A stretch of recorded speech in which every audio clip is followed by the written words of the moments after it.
Welcome to the World Cup of Martial Arts Between Rounds segment, where we spotlight extraordinary martial artists who are shaping the sport and their communities.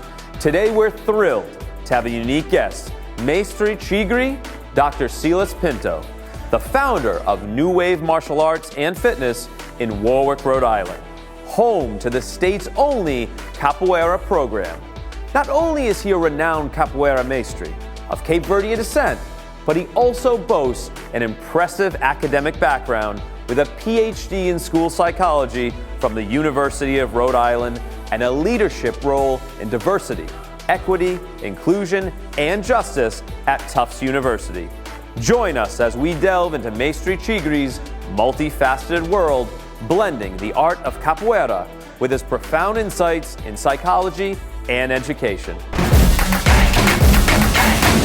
Hi everyone, this is Mike Petracca for the World Cup of Martial Arts Between Rounds segment, bringing to you amazing martial artists doing phenomenal things within the sport and their community. And our guest this evening is no different. He is the owner of New Wave Martial Arts and Fitness in Warwick, Rhode Island, which is the home to the only capoeira program in Rhode Island. And he is the first capoeira Mestre of Cape Verdian descent. And he doesn't just have the brawn, but he also has the brains as well, as he received his PhD in school psychology from the University of Rhode Island and is co-director of diversity, equity, and inclusion and justice leadership at Tufts University. I'm talking about my main man, Mestre Chigri, Dr. Silas Pinto. Mestre, welcome, my friend. Oh goodness, you got me blushing over here. I tell you, I'm known for that. I gotta keep up the. I got to keep up those big intros. People are loving those. I appreciate it. Thank you. So thank you so much for joining us, Mestre. And I gotta tell people, you know, how long actually has it been since 2000, the Capoeira program you've at New Wave? Technically 25 years, so right around 1998. 2000 is when it became official. And my cousin, Shihan Fernando Fialo, and Shihan Carlos de la Cruz, a very close friend, together, we took over the academy from Shihan Eric Kugel, who was our Kempo instructor. Okay. So expanding it to other martial arts. So I've got to tell you, I found you. I mean, it was a while ago, but when I first walked in to New Wave, it was probably 2002. I was a sophomore at Suffolk University, and I had just started dating this girl from Brazil, and I wanted to immerse myself in her culture. So I learned how to make a mean caipirinha and caipirosca. Good call. I started cooking the banana frita really good. I started learning how to make some passion fruit mousse, and then I started taking Brazilian Portuguese. And then when I came back home, I said, you know, what are the odds that there's a capoeira program around? Because I love the martial arts. I've been dabbling in it a lot. And lo and behold, I found your wonderful dojo and went in and spent some time there before I went back to school. I think it was over the summer. And it was amazing. So tell me, how did it come that you brought capoeira to Rhode Island? So, you know, I'm Cape Verdian, immigrated here to the United States in 1989, and Cape Verdians have quite the relationship with Brazil and Brazilian culture. I mean, it's very common to find a Brazilian flag inside of a Cape Verdian home in Cape Verde. We're fans of soccer, and we share a history with the Portuguese Empire. So Cape Verde is like the younger, smaller, sometimes lesser powerful sibling of Brazil. So I started studying even in high school, looking for more Cape Verdians in Providence. I went to classical high right here in Providence, and there weren't a lot of Cape Verdians. I did meet a few Brazilians, and it sparked a little bit of an interest to dive further into that history in a more formal way. We grew up with novellas, which are like soap operas, and there was one capoeira, so that was always in the back of my mind. I had seen some of it in Cape Verde, but when I looked around in Rhode Island, there was absolutely none. The closest was Boston, and New York.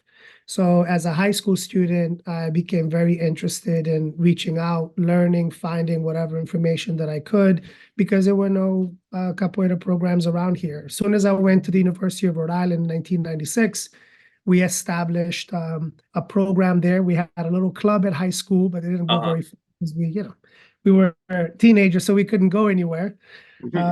College, I was able to travel. I was able to get some funding out of Student Senate, Uh-huh. make it an official club. So we started going to Boston and going to Denver and as far Wow. as California, and using the money of Student Senate to do some of that training.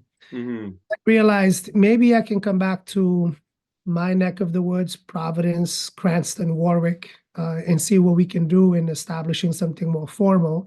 My Hmm. cousin was training Kempo Karate at New Wave Self-Defense at the time, Okay. invited me to start coming and training over there. So we were kind of dabbling with the idea of Mm. introducing to Kempo martial artists, which sometimes were a little bit skeptical of something that looked like dance and they weren't sure what it was. Uh-huh. Cousin was very open-minded. Shihan Erikugu was very open-minded. And so we started teaching it informally to some students, and it started to stick. So when we purchased New Wave Self-Defense in 2000, one of the first things we started putting in place was an expansion to allow more capoeira to come in. Uh, Mm. that's really how it took ground. Almost all of the students that were part of the URI Capoeira team came over, and we almost instantly had a team in place to start educating about capoeira. Amazing. And could you tell the audience the rich history and culture of capoeira? Oh, it's deep and it goes literally hundreds of years in terms of roots. It's an Afro-Brazilian martial art. People sometimes ask, well, what is that? Is that a dance? Is it a martial art? One of Mm. my really close friends, Mestre Jamaica from Utah, says that we fight like dancers and we dance like fighters. Mm. Um, we have that spirit of tapping into this extreme artistic component of capoeira, which is non-choreographed, it's all conversational, and also tapping into this history that has a little bit of a bleak story, right? It came Mm. out of some of the ugliest times in human history, which is enslavement. It was created by enslaved Africans in Brazil as a form of liberation. Mm. People ask why capoeira is the way it is. The answer is because it kind of had to be.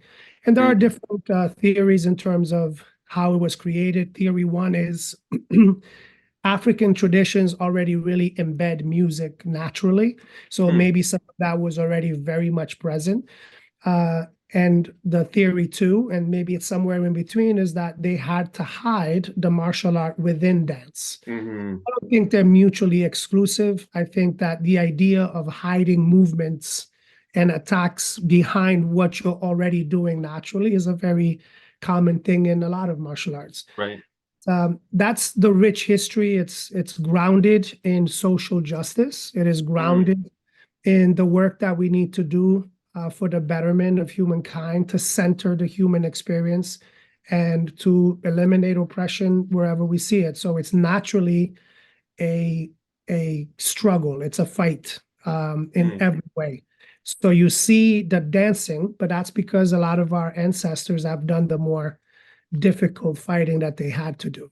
So Mm. capoeira techniques are actually very dangerous because it's not the overkill that you would see in, say, Kempo Karate, which is another art that I do. Person Yeah. punches in, you block it, you strike with a chicken wrist, you put him into a headlock, you roll over, you do 15 punches, you hit him in the groin.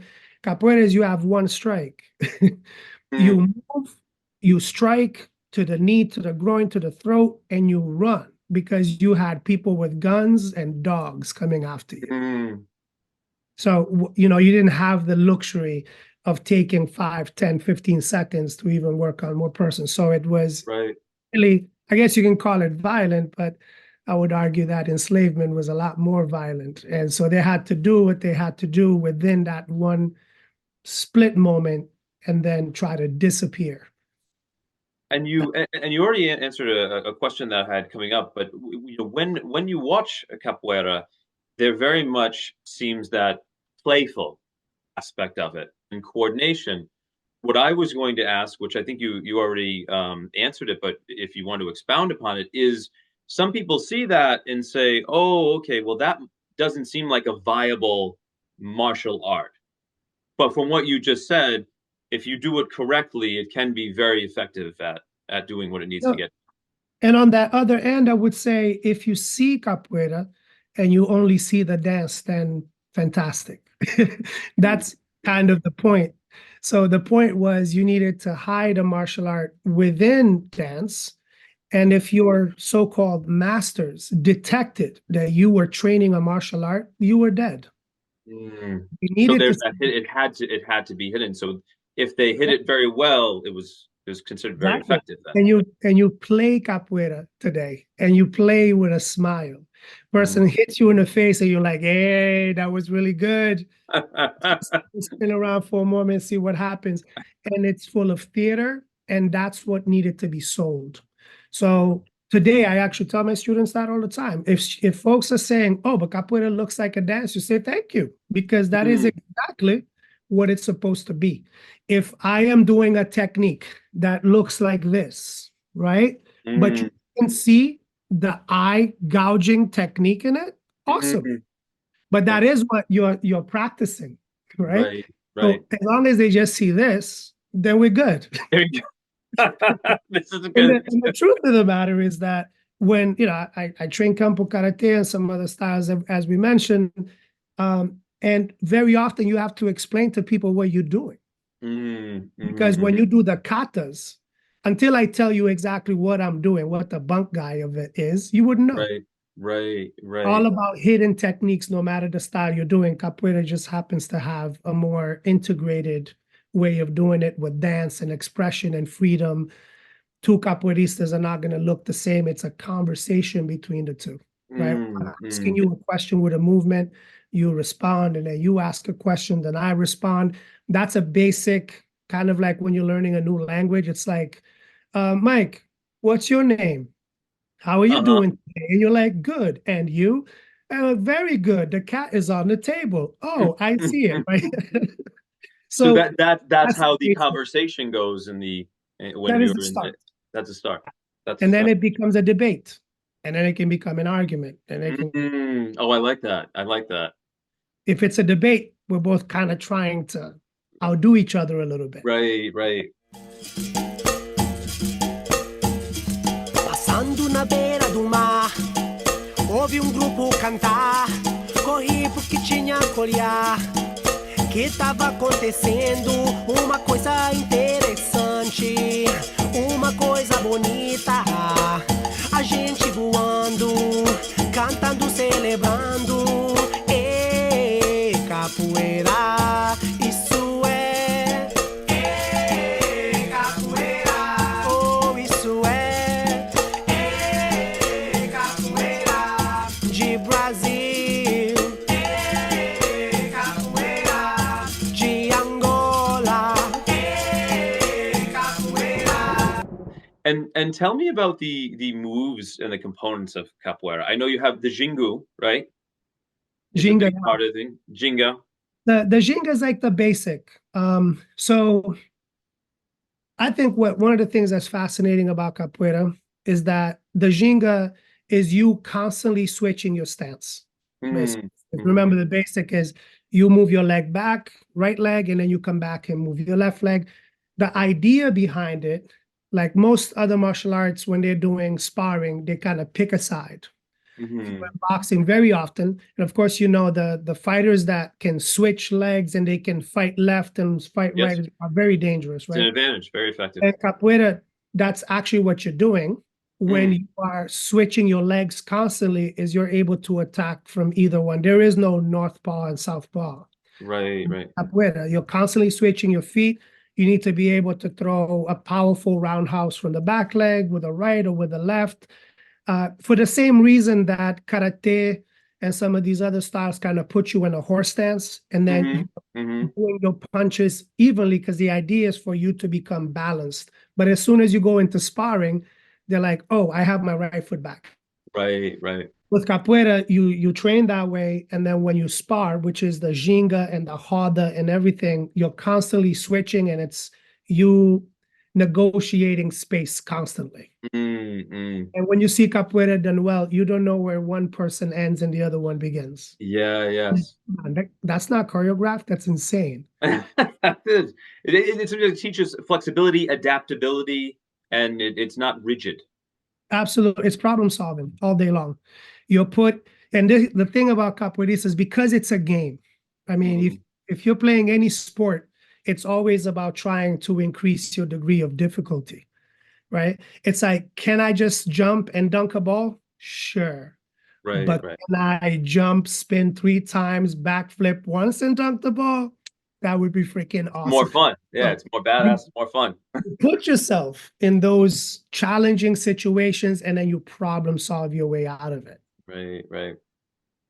And tell me about the significance of the birimbau. Oh wow. I mean, you just hit like the heart and soul of capoeira. There's really no capoeira without the music, right? I mean, that was our haven. It was the condition that allowed capoeira to thrive and to become what we now see in many ways. You had the music and all of the traditions of many of the West African tribes that, of course, were uprooted in different parts of West Africa and then come over through the transatlantic slave trade. And they were often purposely put together from different tribes so that they didn't understand each other's language, because then they can't coordinate, right? It took longer for them to even figure out what is going on here because no one could explain. Can't escape. Them. Exactly. And so they found a commonality in music and then figured out that the nonverbal communication in that theater was a great way to communicate. The berimbau is still one that represents a lot of the soul of capoeira. It's not one that was present from the beginning. The history would say that the most likely thing was the drum. That was one that's very easily available to people, the clapping and your voice. And then with time, the berimbau, having some pretty significant roots in Africa, became another instrument that was adopted. And there's a special kind of drum called the atabaki, which is of Arabian descent that was also incorporated. There's the pandeiro, which is another Arabian descent tambourine-looking thing with skin that we play. So the instruments that now compose what we call bateria, the band, if you will, kind of came in at different periods. But the music is sort of critical. And today the berimbau, which is a long stick with a single wire that is played, the resonator is basically a gourd. It's called berimbau de barriga. There are different kinds of berimbaus. The ones that we play is the one of the stomach. And that one has it's like the instructor of capoeira. It has different games, right? And the different games have different rules. And how do you know which game to play? The berimbau plays a different rhythm. It tells you. If you hear ch-ch-don ding, ch-ch-don, ch-don ding don, ch-don ding, you're like, oh, that's calling for the Angola game. Angola game comes with all of the trickery and a lot of the theater, and it can be very slow and it can be very fast. And then it changes to down, down, change to down, down. Then it's like, oh, time to rock and roll. So the berimbau informs you of what's being played. It informs you, it communicates, and then there's the singing that happens on top of that. And we don't go to the corners, right? And your coach says, hey, you just had a great round. Next round, you're going to do this. There's none of that. Instead, we sing it to you. And so the more connected and knowledgeable you are with the music and the thousands of songs that are usually written in these really poetic ways, when they say, you know, the big knife hit at the bottom and the big banana tree fell. You getting out of that? Stop trying to hit the person in the face, cut them at the foot. Oh, that's interesting. Oh, yeah, okay. Like, people with height difference, you'll probably start singing. Well, the shorter person that was like, oh, because there's no weight class. Yeah. Oh, that's amazing. So it is the absolute soul. It is the teacher. It is also the transporter of history. Our history is embedded in all of the beautiful poetry and music that has happened for the generations.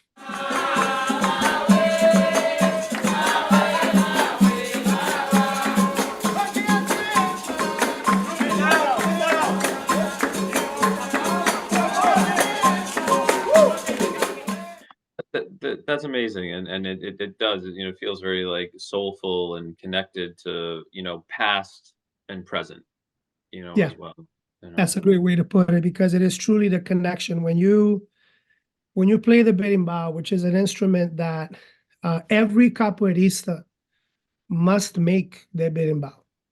Like at some point in your journey, and especially as you approach what is called the graduado or graduada, which is like the black belt equivalent, takes about 6 years or so as an adult. If you're a child, obviously takes a lot longer. So at that point, by that point, you should know how to treat the stick, which is the verga, how to apply the right types of material that you need to produce the sound, cleaning and preparing the gourd.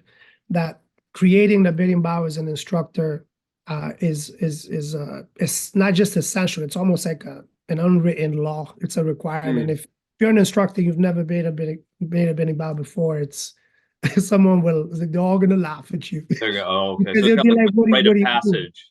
Yeah, there's a connection to your berimbau. I've had a berimbau now I've many, but one of them, I want to say maybe 28 years. Wow. Wow. 28 years. If you're lucky and you treat them with respect, because they can also break, but the whole treatment, the putting linseed oil on it intermittently, reshaving it, repolishing it, that's one of my oldest friends. Literally, just like any other kid who loves their guitar or the piano. There's a lot of reflection that happens during playing the berimbau when you're singing these songs that are deep. They're telling stories about enslavement and what happened and where we were and where we are and where we want to be. It's talking about connection to other human beings, and then other people join you in that band and that bateria. And I don't know if you've been part of like a music group or a jam session. You feel each other. It's a whole different kind of connection. And the next thing you know, you're creating something way beyond what you thought you could. You find a voice that you didn't think you have. Oh, it is amazing. And the connection to other people is quite phenomenal as well. And it's And one of now the universal languages, right? Music. it's wonderful. Yeah. And I know we've been talking a lot about capoeira, but you also do other things at New Wave. Tell us just briefly about the other things that you offer at New Wave Martial Arts. Yeah, we capoeira has been one of the pillars of New Wave for quite some time. We actually graduated our first Mestre, like outside of me. I was graduated by my Mestre Chuvisco from Boston. And this past October was my first graduation of a student to Mestre.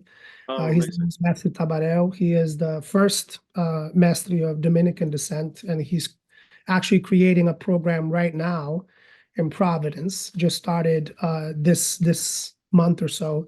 So that's something to be keeping an eye out. Definitely. And he's also teaching at Warwick. That's been part of his home for quite some time. He started in Brazil. He had a program in Lawrence. But in addition to capoeira, at New Wave, we have Kempo Karate. That is one of the styles that I've studied the most. I started studying it in 1996 with Shihan Eric Kugel under New Wave Self-Defense. So I'm still doing that. I have my 4th degree. A little slow because we're doing other martial arts as well. Of course. We're celebrating because that was the first school of New Wave. New Wave started as a Kempo school in 1985. Oh, wow. So New Wave, it's been around for a long time. So next year we celebrate 40 years, which is pretty exciting. Amazing. It was a Kempo school up until the capoeira joined the programs. And now we've also expanded to Seng Chow kickboxing.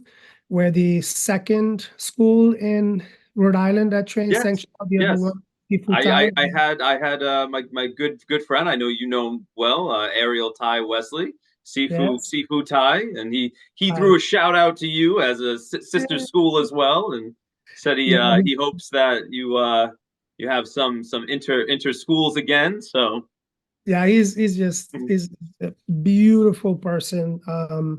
And he has been really kind to us because obviously he's the senior. You know, they call me Sifu, but when I'm standing next to him, I'm like, yeah, okay. You know, because you know, he has a beautiful program, and it was nice to have at least one other school that we can collaborate with. And before COVID, we used to have these SKCJ gatherings where we brought mm. capoeira and jiu-jitsu and taekwondo and Oh, that sounds like that sounds like a like do all blast. kinds of fun things. We're gonna do it again. COVID took us off a little bit. Yeah, man. Yeah, you bring that back. We're gonna bring it back. So we have Sencha. We also have judo, which is led by Sensei John Ventura. Speaking of which, at Seafood Thai's Academy, you have Celtic Judo, Oh yes. and Yep. Jofi is part of that lineage. So Oh, okay. we Oh, so have very connected. Yep. some inter connections over there as well. And we also have Master Brown, who was part of he was part of the Jamaican national team and the British national team. He runs our Taekwondo competitive wing. So that's a class that is for people who are competing and preparing for the Olympics. He has a Excellent. particular focus on island cultures. He's Jamaican. He trains a lot of Haitians, Cape Verdians, Puerto Ricans, and he pairs with Master Joe Pina from Boston Taekwondo. Okay. We have a lot of exchanges because Master Pina is one of the Olympic coaches for the Cape Verdean team. And those are the 5 programs that we focus on right now: Capoeira, Kempo, Judo, Seng Chow, and Taekwondo. Amazing. You've expanded a lot since I last saw you about 20 years ago. Since I Yeah, last well, went over I there. keep trying to be like Sifu Thai. You go to East Providence Martial Arts, he's got like 1,700 different styles under that roof. I know. I know. So tell me, another question I have. I know you're a school psychologist. I'm a mental health counselor. Mental health and martial arts. How do they bond together, and how do you personally blend the two or see the two? Well, I mean, can you actually tease them apart? It's like, Mhm. you know, when I think about the story I just shared about, you know, a group of people that found refuge in martial arts. Yes, it was a form of liberation. Yes, it was a tool for kind of causing damage in many ways, but it was also a tool that kept them centered. Mm-hmm. Mm-hmm. Um, like I said, when we played a bit in Bao, it's a moment of reflection. I can't think of a better tool for mental health and wellness than centering yourself, pausing and thinking about whether it is your own thoughts, your feelings, scanning your body, thinking about your behavior, Yes. thinking about what's aligning with you and what is not, what throughout the day or the week or whatever has is beating against perhaps your principles. Because when you think about mental health and where people where people step away from themselves is because they're being pulled into many directions. Mm-hmm. You have a society that's just like you hit the ground running, like morning, there's no ritual anymore. I talk to my students about the difference between what is a habit, what is a routine, and what is ritual. Mm-hmm. Mental health martial arts teaches you about rituals. Mm-hmm. That's not just about doing things that you're not even aware of anymore, which is like habits. People are like, Silas, you're biting your nails. They're like, oh, I wasn't very conscious. Or I have some routines to get me through the day. Mm-hmm. Rarely do we pause and maybe convert some of those routines into a ritual. Like take the time Right, right. ready in the morning, like make that cup of tea, not just something you're like quickly putting together and throwing and running out the door because it's part of your routine. But that what today, you know, we used to call it meditation when we were kids, but now it's like mindfulness. Mindfulness, yeah, yeah. A kind of idea of just being present. And I think that martial arts helps tremendously in that area. Self-awareness, body awareness, spiritual awareness, emotional awareness. Absolutely. Like all these different layers of what we call now, social, emotional, or emotional intelligence. I think that martial arts has a lot to contribute there. And it's been a constant. You look at the history, almost every martial art, it has come out of some kind of need, right? And then with that need came sort of, okay, before we create anything, whether it's a destructive or a helpful thing, let's think about its purpose. Let's think about how it aligns with our lives. What is it contributing? What is it adding? Let's not take away. And again, it's also about another dimension, which Capoeira speaks very often to, which is community. There's this sentence, and I hope I don't do it injustice, which is screaming self-care to someone who needs community care is how you fail them. Screaming self-care at someone who needs community care is how you fail them. What that translates to is, and at least in my mind, and I hope I'm capturing it correctly from the original speaker here, that very often we're like, hey, we're in a group here.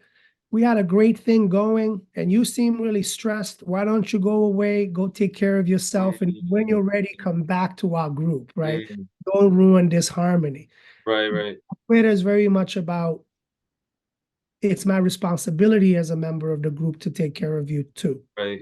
And sometimes that group community and care will be the catalyst that helps the person get better. Absolutely, because we're feeding off of each other's energies, but also feeding off each other's skills. Some of us are a little bit better with managing certain kinds of emotions, than others, and we learn from each other. So I invest in you as a community, and you will invest back. So I think that, and of course, for me, those things go hand in hand: martial arts and community. And then you think about mental health and the need for community care. For me, I think that they're sort of part of that same coin. They go hand in hand. Maybe opposites. I'm not even sure they're on the opposite side. They're probably part of the same image, embedded somehow. Well, I couldn't agree more, and thank you, Mestre, for taking the time to chat with us about everything that you're doing at New Wave, Capoeira, and everything that you've been given to discuss about mental health as well. That you give to others. And I do, before we go, I do have to say I'm very proud. I have this by my side, and I want to show you that even though it's 20 years ago, it still fits. I have my abada here, and it still fits. My belly protrudes a little bit more, my friend, but the abada still fits. I think it is super stretchy. So that was something my girlfriend gave to me, knowing my ex, wonderful girlfriend now, she's amazing. But my ex gave me when I was starting at your school. She said, you have to look the part, even though you have no rhythm, and they're gonna find that out. You gotta look the part, Mike. So I still got the abada. That is awesome, man. I have one that I've had for over 20, it's gotta be 23 or 24 years. Those things they're made for capoeiristas. They're flexible. Yes. Right? There's longevity, there's consistency. Other one for things. Well, Mike, I really appreciate it, and I appreciate the intro and the shout out. I think that as a community, I'm sure, I don't know if our listeners know, but the martial arts community suffered quite the blow during COVID. Capoeira in particular. Before COVID, we used to have these things called the New England Capoeira Exchange, and we had over 30 capoeira groups in New England. Wow. From Connecticut to Maine. And after COVID, now we're under 10. So we lost a significant number of groups. People had to travel, they moved away. Some people, because capoeira is such a community sport. In our very school, we used to have almost 70 children, maybe like low 60s actually at one point, and we went down to 2 children. Oh. And now we're rebuilding back up, which is really awesome. But I just want to say that to let folks know that one of the things that really differentiates martial arts academies, we call them gyms as well, dojos, right? Bojang, academias, because they're places of learning. And sometimes people are coming into martial arts looking for like the quick gym thing. Sure. It really is about joining a community. It's about joining a culture. And it's about longevity, right? Most of us are going to be martial artists. Even if you stop training for like 15 years, there's something in there that just probably will never go away. I mean, I meet people today that's like, you martial artist? Oh my God, I was martial artist too. Like I went up to like yellow belt. Yeah. Like this, I don't know, there's like this connection that, and it doesn't matter which martial arts you're coming from. There's something about martial arts, which is why New Wave changed its name. We used to be New Wave Self-Defense, and now we're New Wave Martial Arts and Fitness, because it really is a space where anyone who's looking for those kinds of things, they can find it. And, you know, they're not mutually exclusive. You can get fit through martial arts and vice versa. So I hope that people out there are thinking about ways of supporting martial arts schools. Many of us, like Sifutai, many others that I can write out, have full-time jobs in other places because we do this very much for the passion.